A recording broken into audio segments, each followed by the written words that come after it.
What happens when your worst fear becomes your reality? Hi, I'm Brent Cassidy. Welcome to the Nightmare Success In and Out podcast, where we explore how to overcome your fears and nightmares and set yourself free. We're going to be exploring this topic with guys I was in Leavenworth with and others who survived their own nightmare. These stories can be inspiring, sometimes sad. There's some humor, but hopefully you can come away with a nugget of something that'll help you knock down some of the prisons you built up in your own mind.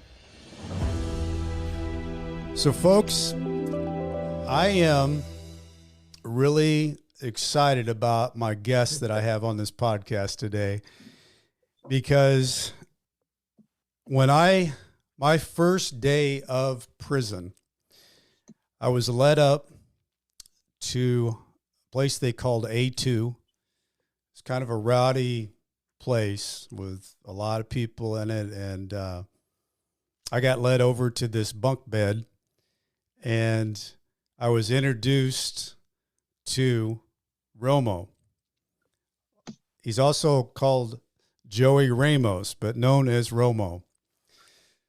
And I always think, you find things that happen in your life, but for me, Romo, with that first, experience of getting introduced to your bunkie and your locker, and he, from the minute I met him, he was just right there with me. He put his arm around me and said, "Hey, you don't look like you've been here before, so you're going to need some help." Right. And I mean, immediately, Romo was showing me how to make my bed military style. He went to the bathroom and was helping me get the cleaning to clean out my locker.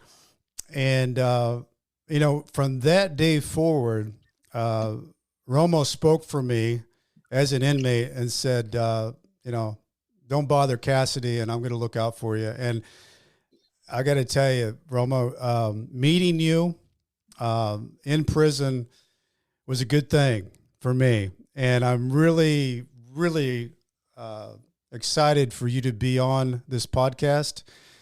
So welcome, Romo.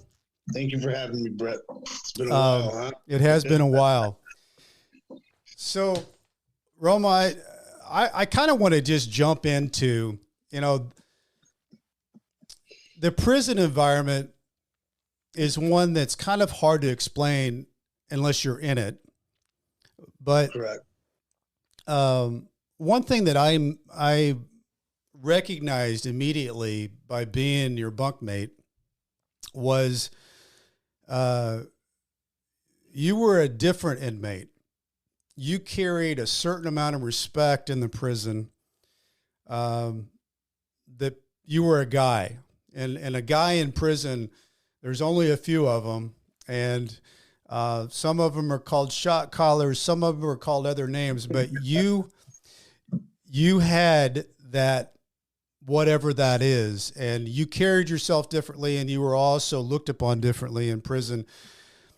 I always wondered, you and I never had this conversation, but was that an extra burden for you being in prison, having the burden of, being with the Texas Homeboys and being the guy that you were? How did you handle that? Well, you got to keep in mind too, Brett, before I ended up at Leavenworth, I was in state prison in Texas. Right. I was doing state prison time before I even got there. And that's a whole different way of life.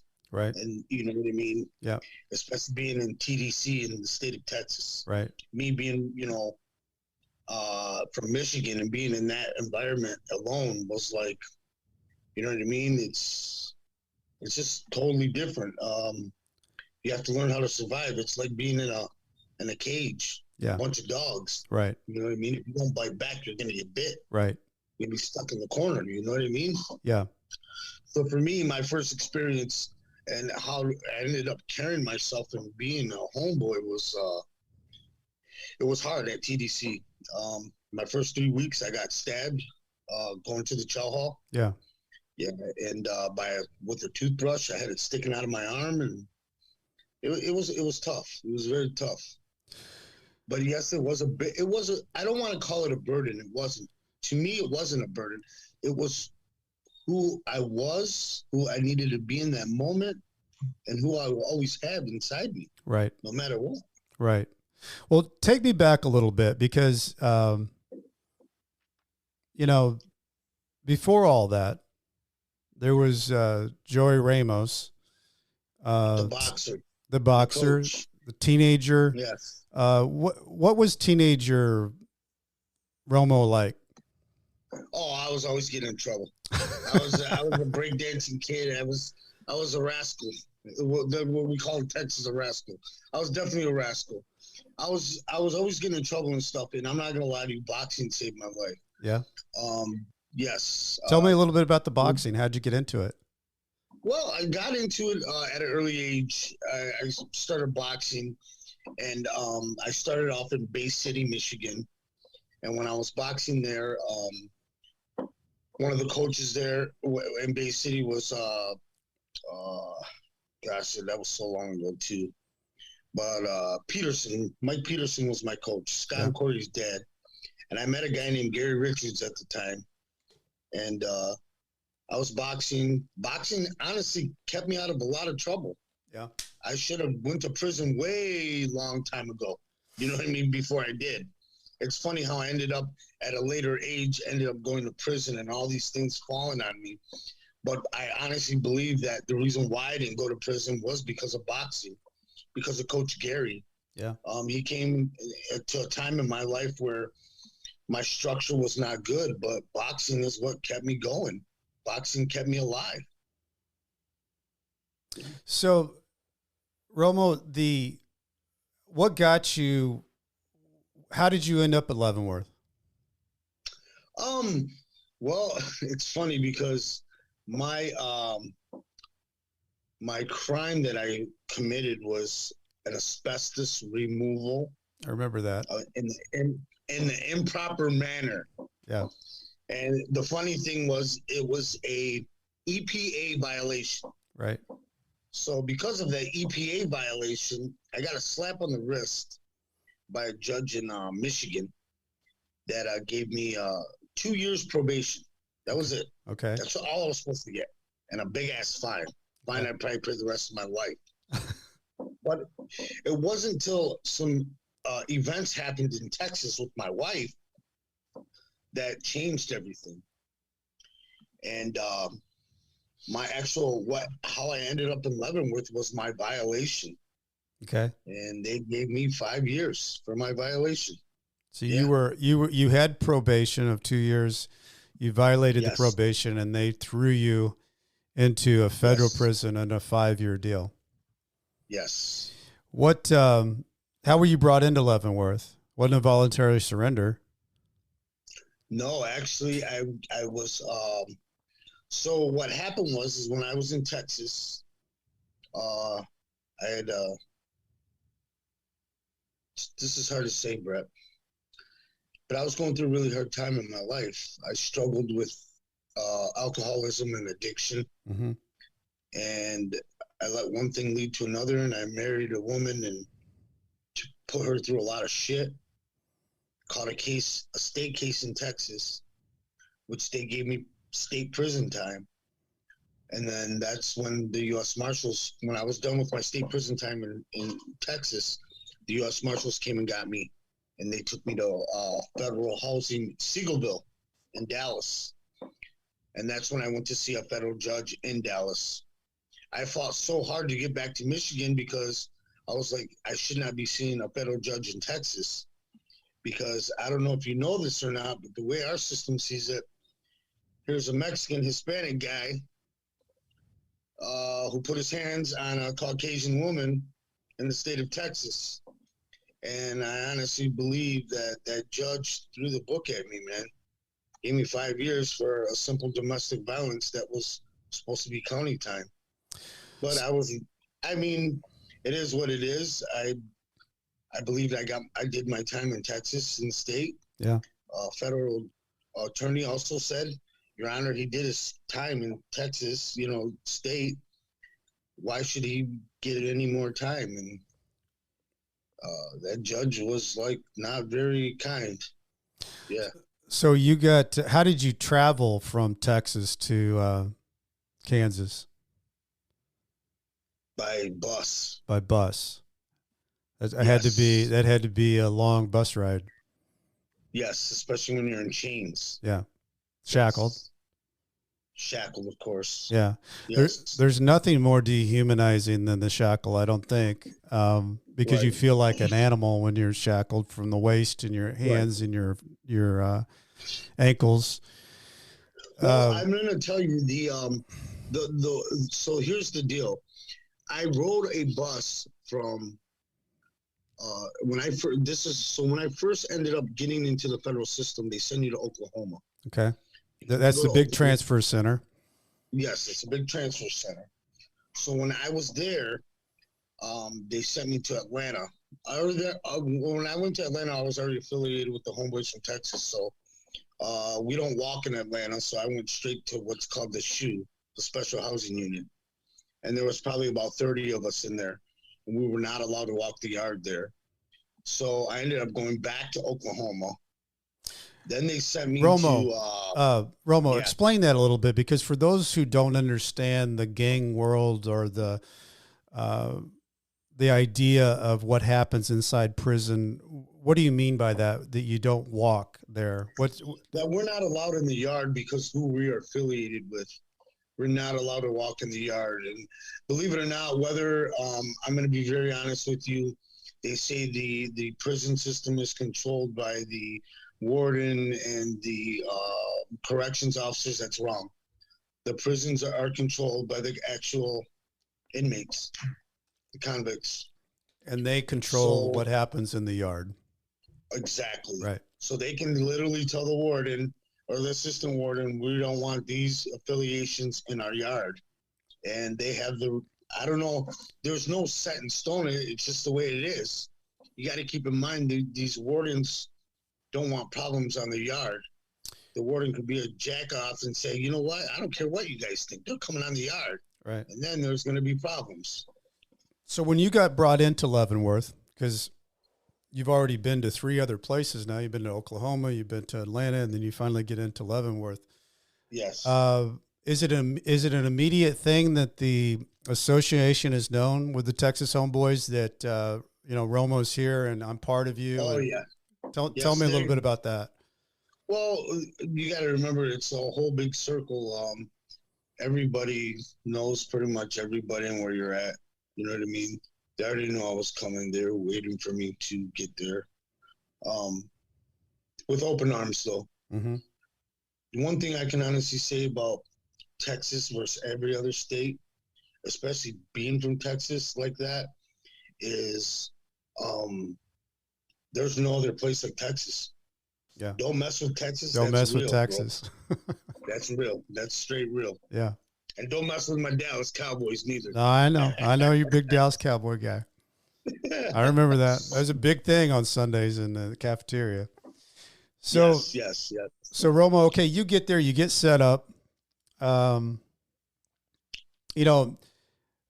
you and I were, I'm trying to remember how long you had been there by the time I showed up. Had you been there for 3 years, maybe?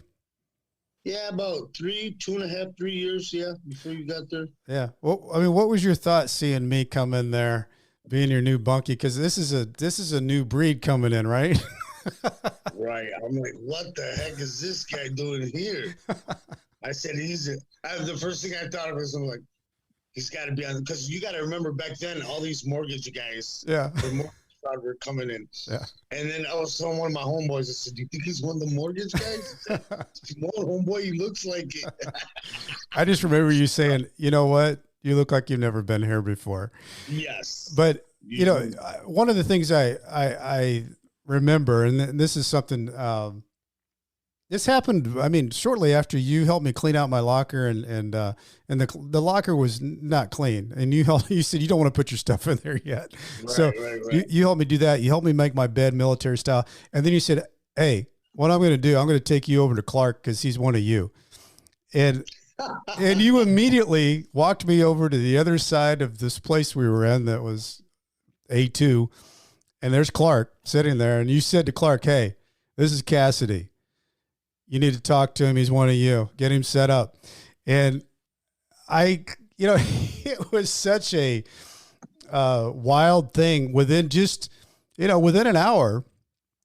I'd met you. I met Clark. I find out that Clark went to my high school, which was really bizarre.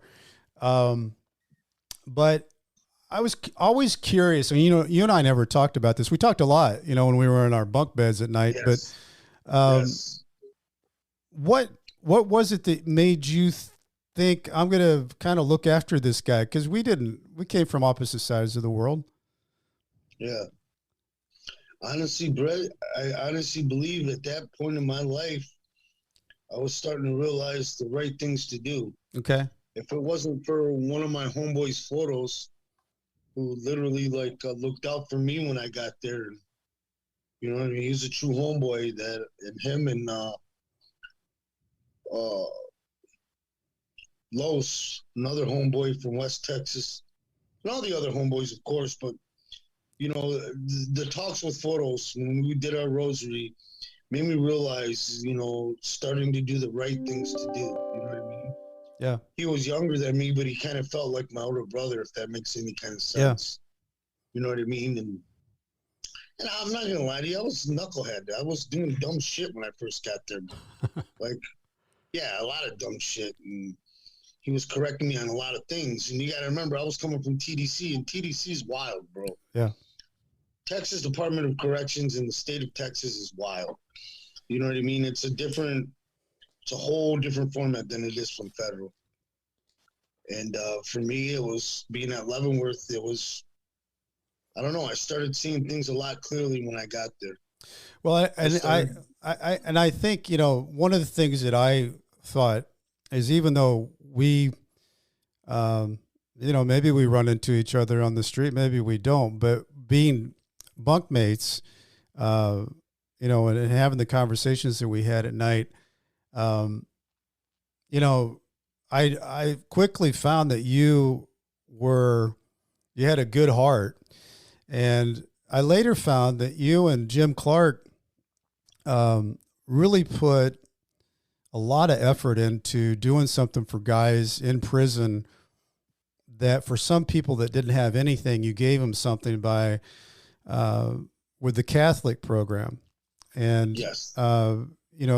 The Archbishop Keller that came there, and you guys worked on putting that together with the mass. Can you tell me a little bit about that, how you got involved in all that?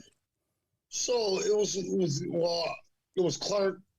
Clark was the one who brought it up. He says, wouldn't this be an idea, this and that. And I'm not going to lie to you, and it'd be wrong for me to take credit.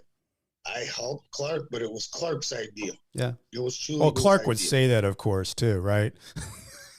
What's that? He definitely said it's his idea. I'm the one who started it. I know I did it. Does that sound like him?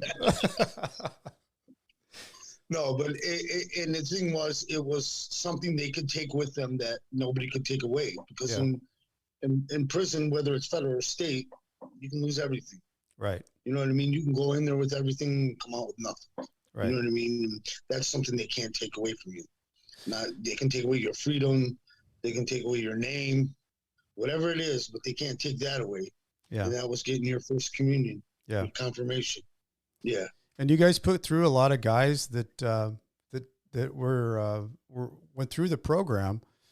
And I think, I think back on that, and there's a lot of, hard days and sad days and rough days that go on in prison, but you guys really came together and did something really good there that I think it affected a lot of people in the prison population. And, I look back on that, and I always see, Romo, whether you struggled or not, you were always trying to reach for the right thing. And yeah, I think that's what people, they look for, regardless if life's unfair, you're still trying to make a difference. And that's what I liked about your way of how you handled things. Is you, regardless of the situation, you were still trying to make a difference. We were in the same program together with RDAP, and I always struggle with the acronym of RDAP. It was Residential Drug Alcohol, Residential Addiction Program. I can't remember which one. Abuse program. Yeah. You were a leader in that program. I remember I was new and you were finishing it. It was a 9-month program. You were one of the leaders in that program. And the other part that I thought was really interesting about you and that program is they didn't give you went through the 9 months and just like everybody else, but they did not give you what you were supposed to get. You didn't get the year off. No, I didn't. They only gave me 9 months off. How did you handle that? At first I was, it was hard. Mm-hmm. It was hard for me, because of everything that I went through. But the thing about it is when I got the actual letter and I opened it and seen my out date, I couldn't believe that it was that date, because at that time, I was going through a Marian consecration retreat, a do-it-yourself retreat of the Marian consecration, a book given to me by Clark. Yeah. Clark's the one that got me into that. And he showed me, and explained stuff to me. And, I never realized how powerful prayer was until I opened that letter. And the funny thing is my consecration date was December 8th. And my date of being released was December 8th. Right. Yeah.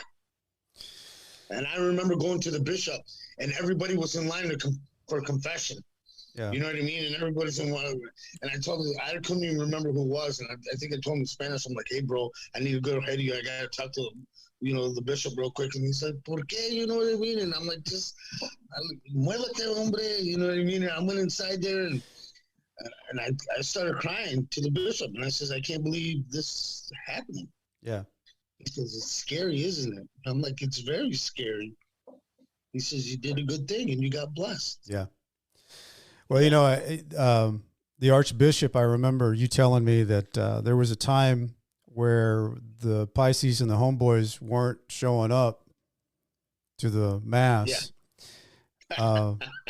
Can you speak about that? How did that come down with the Archbishop? Like when they weren't coming to Mass when they were supposed to. And I think the Archbishop asked you, why aren't they coming? You said, well, we're fighting. And he said, I want to talk to both of you. Yeah. So he pulled you, and I forget who the other person was.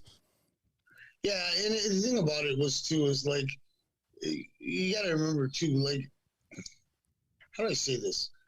We were at a camp, dude. You know what I mean? We shouldn't have been bickering the way we were, dude, over dumb shit. You know what I mean? All of us, we were at a freaking camp. Right. You know what I mean? Yeah. And sometimes I think about those days, and I'm like, we bickered. And you know what? I couldn't even remember what it was over. Was it over a baseball game? Yeah. Or volleyball? Or yeah, some shit? I think it was volleyball. You know what I mean? It's volleyball. But volleyball was a big deal. I remember this, Romo, because you were the sports commissioner, and and so I was the sports commissioner. Yeah, and so I had been asked, because one day I was playing pickup volleyball, and the Hispanic guys had asked me somebody had gotten hurt or they twisted their ankle or something. I said, "Hey, Cassidy, come over here." And so I was doing something out in the yard, and so I actually, could still jump a little bit, and so I was spiking the ball. They said, "No, Cassidy, you're with us now." So, but that was another position you had that carried a little bit of authority in the prison as the official sports commissioner of the prison sports. But I do think that situation between the Pisces and the Homeboys was over volleyball. Yeah, it was over volleyball. And it was over an actual championship. Yep. And you know what I mean? I mean, what are you going to do? If my homeboys are playing, of course they're going to be favored to win. It is what it is. Come on. It's just like how sports is nowadays. You know what I mean? The only difference is we're in a smaller format. It's just a smaller, primitive environment. Yeah. So, you know, Brett, I wanted to elaborate on when we were bunkies. Yeah. You know, I remember telling you this one day, and I don't know if you remember or not. I says, you know, when you had first gotten there, I says, you know, I was telling you my routine or whatever. Right. And I said, I don't know why, but for some reason I keep seeing the gold dome. Yeah. For Leavenworth. Mm-hmm. And I could see it out of our window. Yeah. Because we had a little window by our bunk. Right. And I never knew what is the meaning of this? What is the sign that he's trying to show me? Mm-hmm. The gold dome, the gold dome, the gold dome. Mm-hmm. And yeah, we had a lot of talks on yeah. But you know, when you know, because a lot of things that you go through in prison, you don't necessarily talk about. It's private, but yeah, when you had hard days, what was your strategy on handling hard days in prison? Well, I'm going to be honest with you, and I don't know if a lot of guys relate to it, but you have to have this certain machismo when you're in prison. You have to have your yard face. So if you do need to cry, you need to cry in the shower so no one can see. Right. You know what I mean? You can't show weakness at all. Right. You know what I mean? Yeah. At all. And there was some guys in there that were like, acted like they were tough as nails, and they're fucking pussies. You know what I mean? It was that simple. Yeah. You know, if you pulled their car, they wouldn't, you know what I mean? Yep. You tell them straight up, let's go. Let's go get it. They ain't going to go get shit. Right. You know what I mean? They may talk all this shit and act like they're badass in the yard, but pull their card and they ain't going to do nothing. You know what I mean? I specifically remember that happening, Romo. you had a guy that wasn't going down one-on-one with you in the basement. And right. that was the end of that. And the curtain was pulled. And, you know, that's the funny thing about prison is it's pretty primitive. You know, you walk in there by yourself and you walk out by yourself. But while you're in there, it is who you are. There's no, you know, the bullshit can be pulled pretty quickly. Right. And you have to be, and I think there's a lot of truth to what you said too, is you do have a prison face. You don't want to show anybody you're scared. You don't want to show anybody you're sad. And when you do that, you do it in private. And the only place I saw that was a little bit different was when we were in RDAP. Yes. That was a different environment. I specifically remember I was in that little band room over there off the gymnasium. Yeah. It was a cold day, and there wasn't any heat in there, and we had to do our readiness statements, and they were readiness statements were like, how did what happened with you affect your family, and what do you want to say about that? And I remember a guy got up there that had been a real tough guy, and he started reading, and he couldn't get through it. Just broke down and cried. And I remember a guy, Kimbrick Jones, just a cool, quiet guy. And he just quietly got up from his chair and started reading his readiness statement for him. And I thought, man, this is a little different than anything that we have when we leave these doors and go out into the regular prison environment. Yes. So that was a little different. And, you know, a lot of people have a lot of different things to say about RDAP, but I do think that it's, you know, 100 guys that were going through something that we didn't want to go through, but we were going through it because we thought we could get the time off. But there were little bits and pieces of it that affected you a little bit differently because things that happened in there were a little bit different than what you had when you stepped outside that program. Yes. And for me, RDAP, I really, truly embraced RDAP. At first, I didn't. You know, a lot of guys say they fake it to make it or whatever. Mm-hmm. For me, fake it to make it. Didn't. Yeah, I embraced the program. I used to believe that there was two kinds of people in the world, rabbits and wolves. Mm-hmm. Rabbits are the ones that do nothing to nobody, and then there's wolves, the ones that prey on them. But it wasn't until I was in the RDAT program that I realized there was two other kinds of people, heroes and poets. Love Heroes that. were the Love ones that, that Romo. made change and chance for the best. And then there was poets. Poets were ones that tell a story of a hero, so they look and they sound like a hero, but in the end, they're just saying words. Right. You know what I mean? So every morning, I say either I'm going to be about it or talk about it. Yeah. You know what I mean? Yeah. And I emphasize that on my boxers. You know what I mean? Either you can go around and saying I'm boxing this and that, or you can just stay humble and win and be a true hero. You know what I mean? And sometimes it takes us to lose completely everything. Yeah. You know, I'm going to tell you Don't you think that's probably, Romo, where you find your soul? Yes, I honestly do. And the thing about, for me, I thought I found it, but I had to lose it to truly find it. Yep. I had to get out of prison. Yeah. And I had to, the funny thing is, the whole time, my first 6 months out of Leavenworth, I used to wear my prison boots.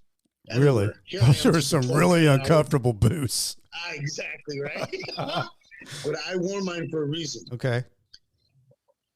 Because I had to remember where I came from. Yep. When I stopped wearing them, I stopped remembering where I came from. That's deep. Yeah. So Romo, take me out of the, you made it out. I think it was December 8th, 2014. Yes. I was at Federal Halfway House. I was taking, I signed up for school in the springtime, working for the union, went back for the union. Hey, Brett, just excuse me for 1 minute. Okay. Somebody's knocking on my door. Sorry.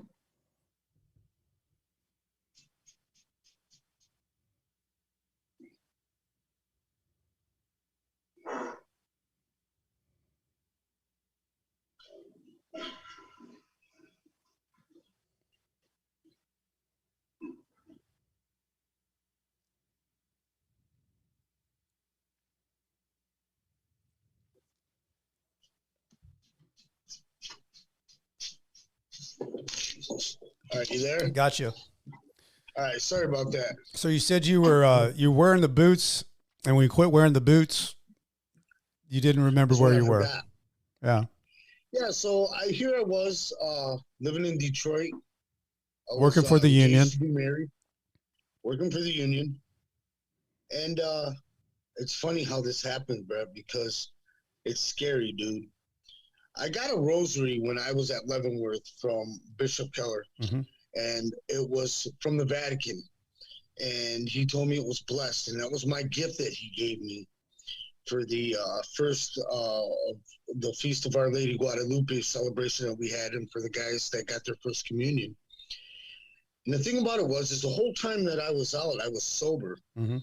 Didn't drink, didn't do nothing. I got out of the Federal Halfway House, and there was numerous times I could have went and had a drink or whatever, you know what I mean? I was still on federal probation, but I didn't. But I quit wearing my boots. I kind of just fell back into old ways. Old ways, yeah, definitely old ways. And I remember distinctly this night because me and my fiance at the time got in this huge argument. And the thing about it is, she loved me so much, Brett. She was so in love with me. She would have did anything for me. She was an Arabic woman. She had been divorced already before, and we were both kind of met each other at a crossroad, you know what I mean? And we were both starting over. And one day me and her got in a huge argument, and that was my excuse to grab that bottle and start drinking. And the funny thing is I remember drinking the bottle, and I had my watch on me from Leavenworth on the table, and I kept watching the time. As you're drinking the bottle? Yeah. Took me, I think, 3 minutes and 36 seconds to drink that whole fifth. Good Lord. But here's the kicker. My rosary that I got from the bishop fell off, literally. I didn't have it broken or nothing. It literally just slipped right off my neck And I looked at it and I grabbed it and I just put it on the table and I kept drinking like nothing. She came in the house. One thing led to another. Before you know it, I woke up and I was in Macomb County Jail. Which is really probably the worst nightmare of a inmate that gets released from prison, is to wake up in jail or prison again. Jail or prison again, yeah. Walk me through that, Romo. So I wake up and I'm in Macomb County, and you've been out how many? 9 months? You've been out 9 months? No. I wasn't out 9 months yet. Okay. No, as a matter of fact, yes, I was. Okay. I was out. It was 9 months to the day that I was released from Leavenworth. Okay. And I was out, and this is hard, Brett, because this is hard. I'm with you. For the first time in my life, I was truly scared. Yeah. I was truly scared. And I wanted to fight my case. Like all the other convicts that go in there saying they're innocent. But I knew I was guilty. Right. Because my Rhonda couldn't harm nobody. She was one of the rabbits that I talked about. Right. She would never harm nobody or hurt nobody ever. Mm-hmm. And so I sat in this Macomb County jail. And the funny thing is, I said, I'm going to fight this case. And my attorney came to me and says, hey, man, you know, she doesn't testify. You can walk away clean and blah, blah, blah. I looked dead at him. I says, my Rhonda said I did something wrong. Then I did. I did something wrong. She would never, ever harm a fly. Mm-hmm. You know what I mean? That's not her. That's not why I asked her to marry me. I knew the woman she was. Right. And the sad part about it all was I pled guilty to domestic violence, and my judge was named Mary. Mary Sharonowski. They called her Scary Mary. She actually had an actual she became a judge and she had a show in Detroit. But anyways, Rhonda came and testified on my behalf. Wow. Saying, Your Honor, Joey needs help. Mm-hmm. He has PTSD. Mm-hmm. You know, he should not go back to prison. This is not going to help him. Mm-hmm. And you know what the judge said? You're absolutely right. I'm giving him time served in the county jail. But the only sad part is he's got to go back in front of a federal judge for violation of probation. Mm. So 4 days after that, she gave me time served, and the U.S. Marshals came again and got me. They took me to Milan Correctional Facility, the holding facility in Michigan. And the sad part about it all is I ended up in front of the original federal judge that I had the first time. Wow. Yes. And the messed up thing about it is, out of all judges, he tells me, I get in front of him, and he tells me, he says, I remember your case distinctively because I never had a case like yours before in my life. Mm-hmm. He goes, the funny thing is I never had a case like that, and I felt then, this guy should not go to prison for this. This is an EPA violation. Yes, fines or whatever, but he should not go to prison. He goes, but apparently I was wrong. And after all was said and done, and I gave you a slap on the wrist, this is the way you thank me. He says, Mr. Ramos, you can't do probation. You're not capable of doing probation. Therefore, I'm sending you back for no less than, and at the time, they always give you months, but it was 2.5 years. Mm-hmm. Yeah. And I ended up going back to Beaumont, Texas. Oh, man. Beaumont, Texas. There's not good stories. There's not good stories about Beaumont, Texas. Yeah, bloody Beaumont. But that was our backyard. Mm-hmm. When he told me I was going to Beaumont, you know, Brett, in that moment, when he told me that, I knew that my mom was watching over me. I knew in that moment when that judge sentenced me, and I didn't know where I was going. You know, I went back to Milan, whatever, and I got to go to Oklahoma. When you get to those places, after a couple of weeks, they find out where you're going. Mm-hmm. When I found out I was going to Beaumont, I knew in that moment that my mom was watching over me. She was sending me somewhere safe. Yeah. She was sending me somewhere where I know it sounds, Beaumont, bloody Beaumont. But No, to bad. me, those were my homeboys. Right. But it's a maximum, right? Yeah. You're going into a maximum at Beaumont. I didn't care about any of that. So Romo, walk me into Beaumont. So as soon as before you even get to the yard, the COs will come up to you. You're in the holding. You're in the shoe. Right. And they'll It's called the hole. right off the bat. Are you good with the homeboys? Because if you're not, you know what I mean. They're gonna hit you as soon as you get in the yard. Mm-hmm. So you need to you know what I mean. Are you good? And I'm like, yeah, I'm good with the homeboys. Is your paperwork good? Yeah, my paperwork's good. Mm-hmm. Just get me out there. I don't want to be in here. You know what I mean? I want to be in front of the TV and talking to my homeboys, chopping it up. Mm-hmm. I already had some homeboys that were there. I already knew they were there. They already know I was there. They already knew I was coming. But as soon as you get into these units, oh man, it's a drill. Everybody's drill. And the COs, they let it happen. Yeah. As soon as they walk into there, they grab them, they take them in a room, they check their tattoos, make sure they're not lying about who they are. You know what I mean? They get their name and number and make sure they run their paperwork and see if they're good. Because I'm not gonna lie to you, Brett, chomos don't walk the yard. Mm-hmm. Chomos don't walk the yard. No, and I don't believe they should. Anybody that touches children should die. There's no cure for that, bro. Yeah. I know it sounds sad. No, I mean they're the bottom rung of the prison society. There's no doubt that that's the way it is. They should be put on an island, never to be let off. It's that simple. You know what I mean?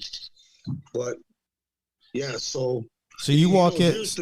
Yeah, so you walk into this society now. You're in the max. They ask you who you're with. You know, where you from, homeboy, and I tell them who I am, where I'm from. And then, for me, shit, they had a cook-up waiting for me. I was hungry as hell. I was in fucking Oklahoma. Welcome. Yeah, they had the Dr. Peppers on ice and everything. All right. Yeah. So the 2.5 years. So the 2.5 years you were there, did you? Because you've told me that you have to be a certain way, you got to act a certain way to survive. You got to be a survivor. You can't be a victim in that environment, right? Right. So, and for me, like, here's the thing. Like, you can get straight involved with the politics. You got to remember, who I was affiliated, we're not a gang. We're not a fama. Yeah. That isn't what we're about. You know what I mean? We're about, if the ones can get home, get home. Right. If there's some homeboys that are never coming home for the rest of their lives, Brett. You know what I mean? And so for somebody like me that goes in there and is getting out, that's a blessing for some of them because they got somebody out there. You know what I mean? Right. They got somebody they can turn to and say, I need a little this or a little that, or even a pinche letter. It don't matter. Mm-hmm. Something. That's all that matters. You know what I mean? Because they're forgotten, believe it or not. Right. You know what I mean? I used to think one of the hardest things about doing time was not knowing. Mm-hmm. One of the hardest things about doing time was being forgotten. Yes. That wasn't. The hardest thing about doing time, Brett, was being able to look a man in his eyes, knowing you could take his life. That's big. You have to walk with that for the rest of your life. Yeah. And you're in that environment. You're in a primitive environment that's your survival. Yeah. So Romo, now that you're out, you did the kind of the unthinkable. You got out, you went back in within 9 months. You went to a terrible place. Beaumont is known in the prison world as a place you don't want to go. You survived that. Tell me what's going on now in your life. Well, now I'm still working in the union, trying to retire. Mm-hmm. I'm coaching. I'm Coaching gonna tell you boxing. so when I got home, I want to tell you it was late 17, early 18. Yeah. Is when I got home. Mm-hmm. So when I got home, things weren't the same, Brett. Mm-hmm. My kids had grown up, Mm-hmm. and I was at a crossroad with my life. Mm-hmm. PTSD is it truly happens, bro. Mm-hmm. For those that don't think that it can happen and this and that, yes, it does. Mm-hmm. You want? I'm living proof. I'll show you. See that right there? What is that? It's a Right? PTSD. What are you gonna do? PTSD. Huh? I'm still eating the damn things. So, But anyways, I get out and I'm gonna tell you.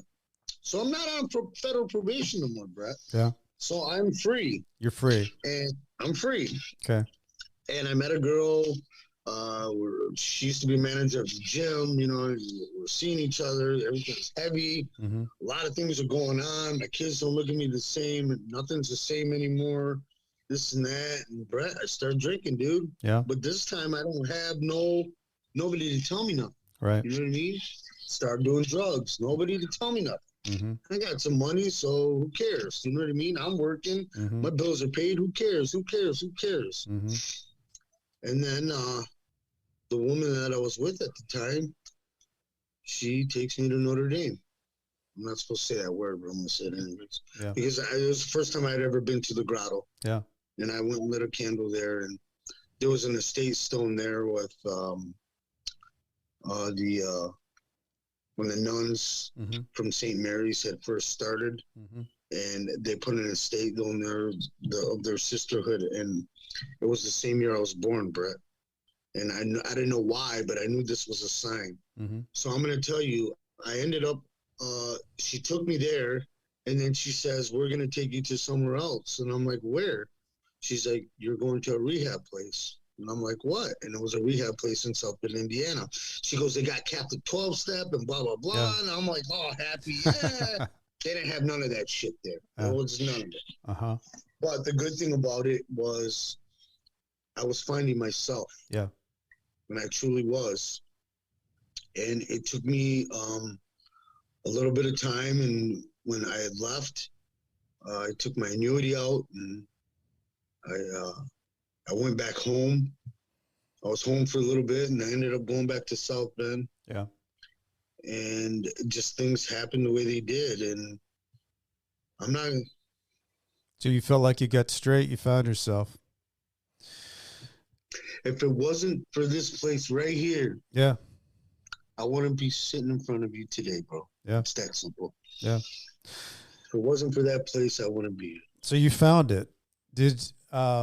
What's life like today with touching base with your kids? What's that?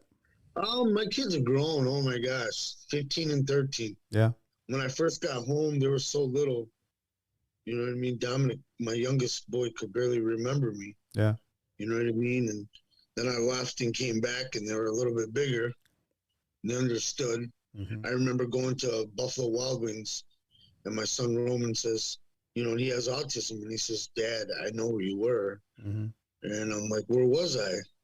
And my son Dominic says, Grandpa said you were at work. And my son Roman that has autism, he's like, no, my mom says you were in jail. Mm-hmm. And I was like, yeah? And what do you think? He says, I don't care. You're here now. That's great. Yeah. That's great. Yeah.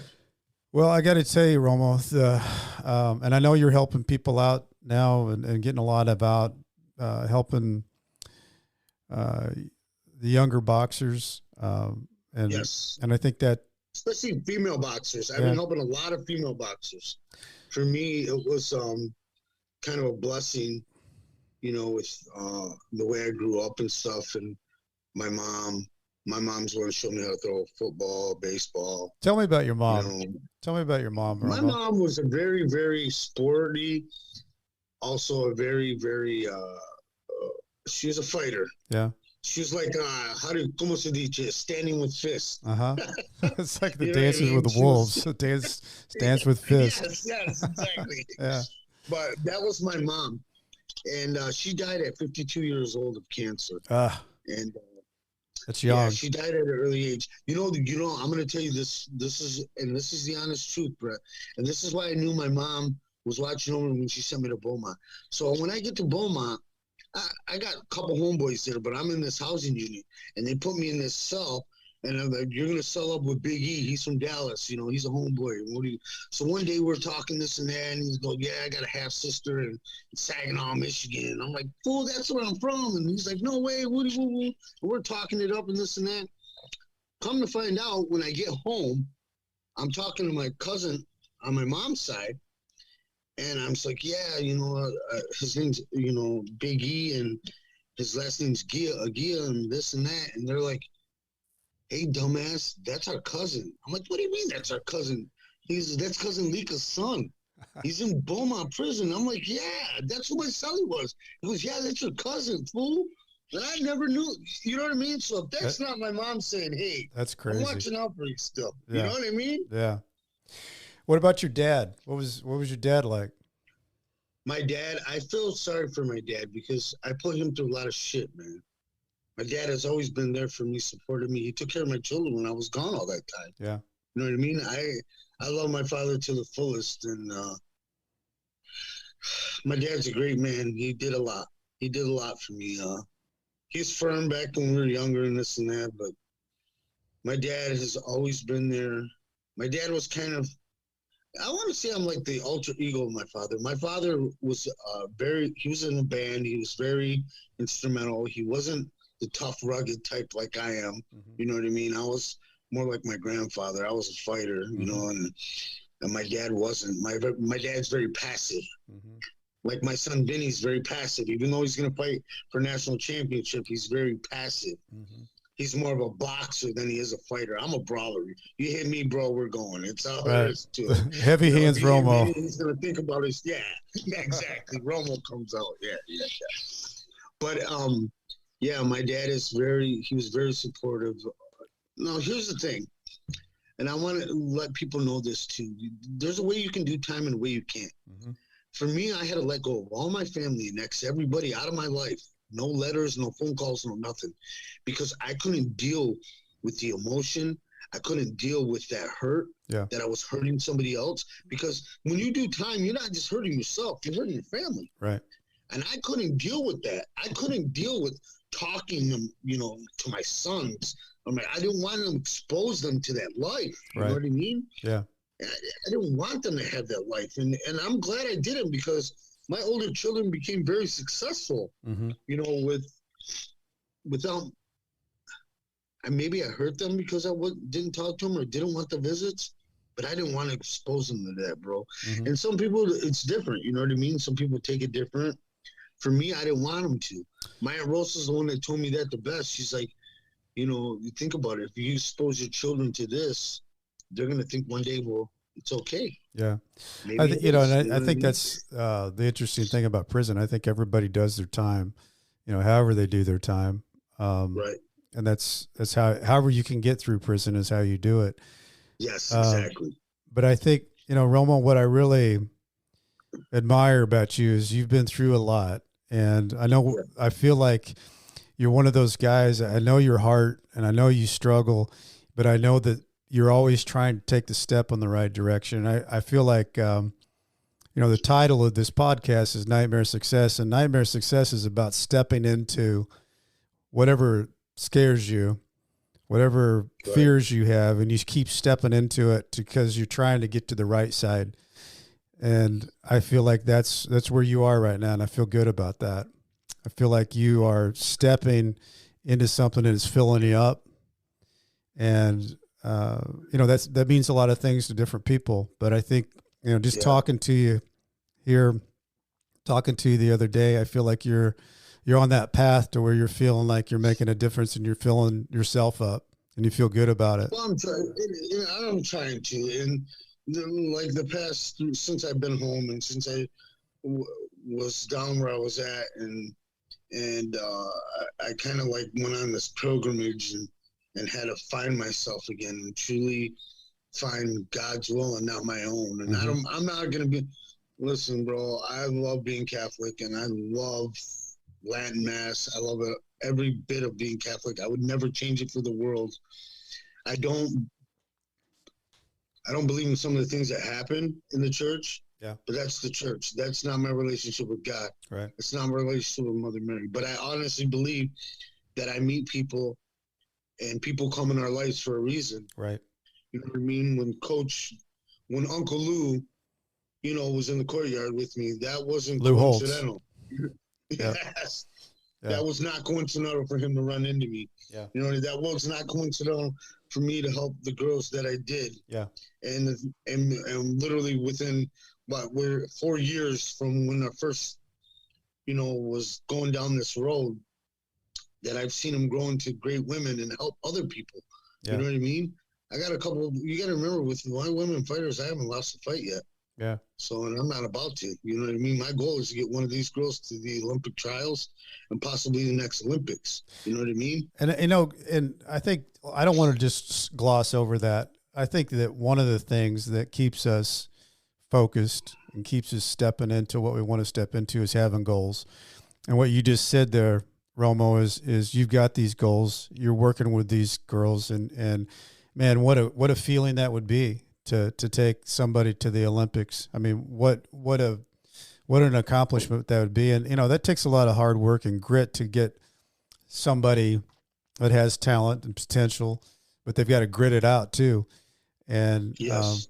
That's the great thing about being a coach. I mean, I think you've got that in your DNA to be a great coach, and I'm glad to see you're into something that you can use your experience, because I think when people meet you and around you and they know what you've been through and they see you trying to help somebody get to their next step, it says something.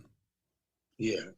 And there are always going to be people that judge, and there's always going to be people that frown. And the more successful you are, and even though your things are going good, and the more successful you are and what you're doing, they always find that, well, he did this or he did that, or she did this or she did that. I tell my fighters, this is, for me, I said, for whatever reasons, I can't fight or compete like how I used to. Yeah. But I fight through you. Yeah. Every time you throw a punch, I throw a punch. I love that. Every time you bleed, I bleed. Yeah. Every time you lose, I lose. And guess what? I don't fucking lose. So you're not going to lose. We're not going to lose. I love that. So Romo, what have I not asked you? What else do you have something you want to part with words of wisdom to the world out there? Well, one word, yes. So for me is this. Miracles happen every day. Yep. Learn to listen. Yep. Good advice. Because opportunities knock very softly sometimes. Right. And never deprive somebody of hope. Love it. Because it's all they might have. Man, I love that, Romo. I'm going to leave it there. That's some good stuff, man. I got to tell you, it means so much to me that you got with me on this podcast. It's a little surreal that we're able to do this and we're not in the bunk and we're able to have this conversation. But, man, you mean a lot to me, and I love where you're at right now. And thanks for being. I love you, bro. I love you too, man. I love you from my heart, bro. Hey, everybody, Nightmare Success. Thanks for being here.